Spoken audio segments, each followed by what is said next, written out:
Hi, and thank you for joining us today. I'm Emily Horton, and today I'm speaking to Dr. Marcio Gonçalves, the founder and host of the Swine podcast series.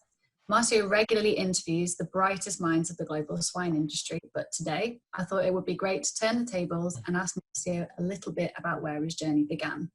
So Marcio, thank you for speaking to the pig site today. How are you? Doing great. Thanks for having me. I appreciate that. No problem, it's good to hear. So I'm going to jump right in with some questions for you. Okay. Your academic background is in swine health and nutrition, but where did you develop your interest in pig production and more specifically pig nutrition? Yeah, so originally from Brazil, I was raised in a small ranch there. Had one pig, one bunch of chicken and a horse and a bunch of dogs. We had a little kennel there that they were show dogs. So we would take them almost every weekend for shows and things like that. So I always loved animals. So since I was 7 or 8, I knew I wanted to work either with veterinary or biology, something like that. And so then got into vet school thinking, hey, vets do dogs and cats. That's all they do.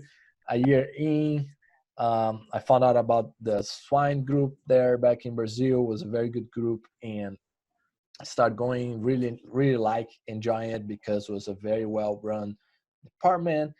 And I have this theory that the more you learn something, the more you like it, right? So I was loving it, going to farms every winter, summer, every time that I could. And that's it. And then the nutrition side of things was more after I graduated and was working in a production system in Brazil, swine production system. And I was, visiting a lot of farms, but I figured out that, nutrition is 70-80% of the cost of production. So I better learn about that.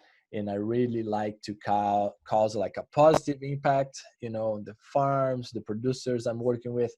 So I figured that nutrition would be a good way to do that. Right after grad school, I went to work for PIC, genetic company, for 3 years, travel around the globe. So that was super fun. Emily, interact with like 20, so with nutritionists around 20 countries around the globe. So that was super cool. And then about a year ago or so, we launched the Swine podcast and been doing that since then.